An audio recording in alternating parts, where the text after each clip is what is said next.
Hey, my name's Joe Gilder. I'm a musician, producer, audio engineer, and I run HomeStudioCorner.com. Today, I'm on my way over to my buddy Steve Peffer's place, and we're going to do a tracking session. And decided to take you along with me and hopefully show you even just a little bit of what it's like to do a full band tracking session with 5 musicians all playing music at the same time.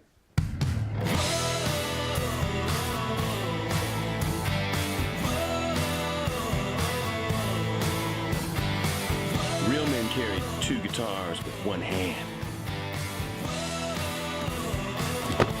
Yeah. Something for nothing. Trust somebody who knows. If you want something, gotta give something. Made it. That's just the way it goes. Hi, Steve. How you doing? How you doing? You're looking crazy today. Thank you. This is Steve, everybody. So this is Steve's place. It is a home studio, but as you'll see, it is pretty nice and swanky. I see Tim Horsley driving up. Look at that guy.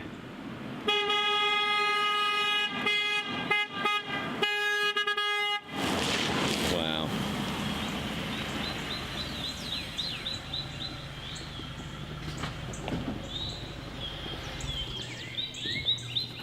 We finally got paparazzi at our gigs. I heard somebody needed a splash cymbal. I thought I'd bring it over. Thanks, man. How are You're you? good. You can go now. Everybody, What's up, everyone? you should already know this handsome fella, Tim Horsley. How you all doing? I was telling him yesterday how you play. It's supposed to be a compliment, but you do the least amount of work on these days I try my best. because you get it right the first time, whereas the rest of us have to try a few times. Hey, man, you know, just waking up your neighbors for the camera. You know, If it's they're not up by everybody's gotta get up. 9:05, Huh? If they're not up by 9:05, Yeah, is that what time it is? you know, you're only 5 minutes late. Last time I was 55 minutes late, so we're even. Okay, most everybody's here, and we are now getting drum sounds with Tim. So they came in and set up mics last night. Everything's routed. We've got audio, so he's just going through, hitting each piece of the kit. We're listening to it, adjusting the mic, adjusting the preamp, adjusting compressors and whatnot, until it feels nice. Sound good to you? Is that top end?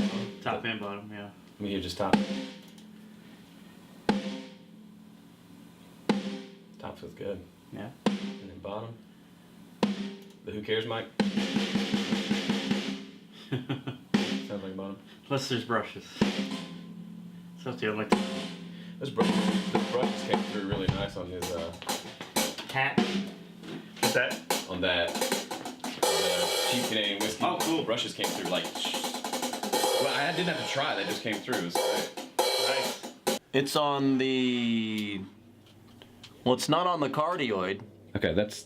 I'm hoping it's on like the more pointy one with a little tail. Yes. Okay. It's super more Cool. pointy. That sounds nice on there. Why doesn't it toggle and snap into place? I think it's continuously variable, I think. You heard it here, folks. We don't call it supercardioid or hypercardioid. What do we call it, Tim? Mushroom cloudy. 1. No, super pointy. Oh, the super pointy and mushroom cloudy.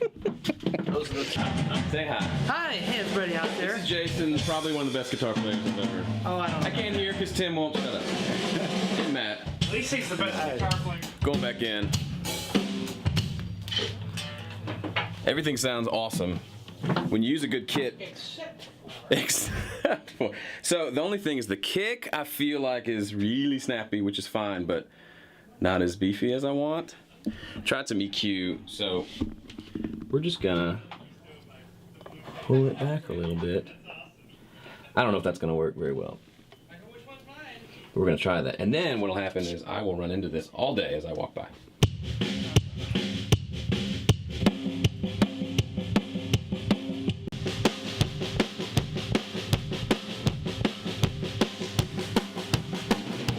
So,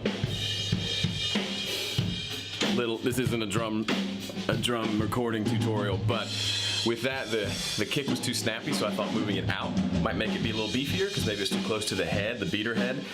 Didn't really help, so then I moved it in and I angled the mic away from pointing right at where the beater hits the head.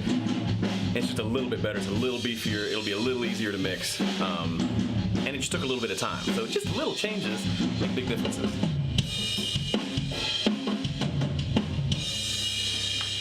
Love it. Look how far that cymbal is away. He has to throw his stick just to reach it. What's cool about Matt, aside from his 3 basses, 2 of which are 5-string, he brings his own gear. See that LA2A looking thing? It's so good. I'll give you the quick backwards tour of Steve's place.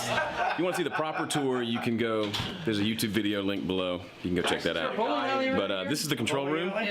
They are all talking a lot. Control room over here. B3 and Wurlitz are over there. Bowling, like his handle on the game chat is clutch, turkey, like he is all about bowling. Musicians He's here. never seen Big Lebowski. And I'm like, This is the drum room. It's not very big, but it works really well. He's got some treatment up. As you can see, we got XY overheads, spot mics, nothing crazy. 1 room mic up in that corner. And then I will be playing acoustic in this booth behind this heavy door, which is encumbered with cameras right in here. As you can hear, it's nice and quiet. There's a little bit of bleed, but it actually, for the most part, works well, even with the drums right there. Ooh, that light's bright.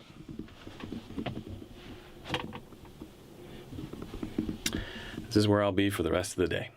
Now we're getting ready to do a song from Mike, who is FaceTiming in. We can actually hear him in our headphones in the studio, which is super cool. And so we got the chart here. Designs 1, 2, 3, and 4 all intro? Oh man. We're gonna talk through it, figure out what we're gonna do, and go lay it down.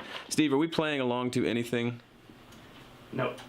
Okay. This one is. So we're laying this one down from scratch. We've got a recording from Mike we're gonna listen to kind of get the groove, and then we'll do our thing. So you may be wondering, what is a tracking day and what does that actually involve? What's the process? So here's how it works. Obviously, we have to get everything set up. We have microphones in place. It's all running into Steve's system. So the technical side is fairly straightforward. We check all the mics, we check all the levels, we make sure everything's sounding good. There's headphone mixes, and we have little mixers at our stations that we can adjust more of myself, less of the drums, things like that. So that's the technical side of it. And it's kind of interesting, but not really. The really fun part is when we actually get in and start playing and working on a song. So the process, over the course of a day, we may do anywhere from 6 to 11 or 12 songs in the course of a day. So we get in this rhythm, and once we're in that rhythm, it goes pretty quickly. So what that rhythm looks like. We start by pulling in the song. We all have charts, and they're national number charts, so it's all written in numbers, and we all know exactly what chords are being played and how long the song is. That's hugely important. We're not guessing as to, yeah, we have to play this chord and then in a second go over to the next chord. It's very specific and it's all charted out. That's actually something we do for the client. Steve is great at writing charts. So before the session, a few days prior, he'll get MP3s from the client. He'll listen to them, write out the chart, communicate with them if any questions or things that aren't clear. And then once the chart's written, that's what we go off of. Now there's 2 ways we can record. One is we can just record everything from scratch based off the chart. We do that quite a bit. The other is if they send us some tracks to play along to. I like that better because usually we're at least playing along to a vocal, and that gives us cues as to what section of the song we're in, especially if you're playing more like lead stuff or playing licks and rhythms and things that need to come in between phrases of the vocal and not be on top of the vocal. It's nice to have that vocal in place so we're hearing it while we're tracking. So once we look at the chart, we listen through to their recording of the song, just the rough demo, whatever that is. We'll talk about ideas, what style are we going for? Is this more country? Is this more indie rock? Is it more folk? You know, Tim will want to know, are we hearing more sticks or brushes on the kit? And we'll kind of just talk through that. What kind of guitar tones are we looking for, especially on the electric? And once we've kind of nailed that down, we still have a big question mark as to what it's actually going to sound like. But we've got a little bit of a direction. We all kind of know what we're going to do. Then we disperse and head to our sections of the room and get ready to record. From there, we all have a click in our ears. Tim will count us off, and we'll do a pass through the song all the way through.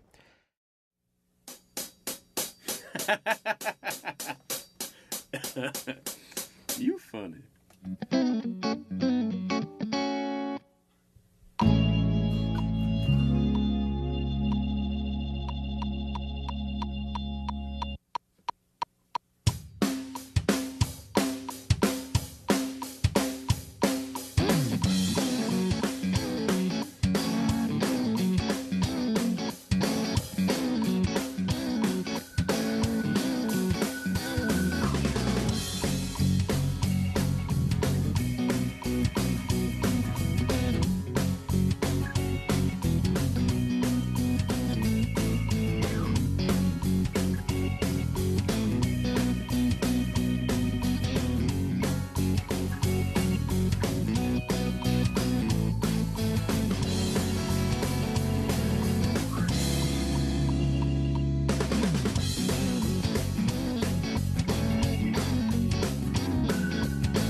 Hey, Joe. Hey, where are you going with that gun in your hand? You might need to play more of a bar chord thing. Just not open Like, at all? like without the minors. I might need to do that too, because it's kind of sounding way too darker than it.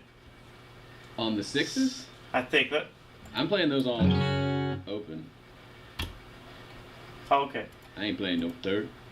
Now, what usually happens is people like Tim nail it on the first try. Makes me mad, but he just doesn't make mistakes. He's that good. And so we'll get done. First pass will go through, and everybody will either say, I'm great, or more than likely they'll say, I need to do a whole new pass because it just didn't come together yet. That's usually me. Or I really just messed up on, I just need a couple of punch-ins. And so then we've moved into the main tracking into doing some quick overdubs and quick punch-ins. So for me, I'll say, hey, I need to do another pass, and then maybe Jason will say, I'm going to do a second electric guitar. So then he and I will record those two together. And maybe Steve played piano on the first song, on the first pass, and now he's going to switch to the Wurlitzer or to an organ, and he'll record that again. After we've done that, we'll go through any punches that people need. And a punch, if I'm using phrases that don't make any sense, is literally where you're just punching someone into just a small section or maybe a big section of the song. So if I was playing through the song and I really goofed on the bridge, I could just say, I messed up the bridge, can I just punch that in? So it'll give me about 2 bars before the bridge, I'll start playing along, it'll punch me in, I can play, and then he'll punch me out at the end of that phrase, and then it's really just a smooth transition. So that's the inner workings of how it goes. And once we're done, we'll come in here and listen, and if we're happy, we're done. And after the session, Steve will clean up the audio, send the files off to the client, but that's essentially it. Occasionally, we'll have a song where we really need fiddle. So Jason is a boy wonder. He plays everything. He's an amazing fiddle player. He'll pull out his fiddle and come in here later, and we'll track those things and a few things on top of it. But for the most part, the bulk of the work is done in that 10 to 15 minute period where we're all locked in, we're all playing together, and we're playing off each other, and some really cool magic happens.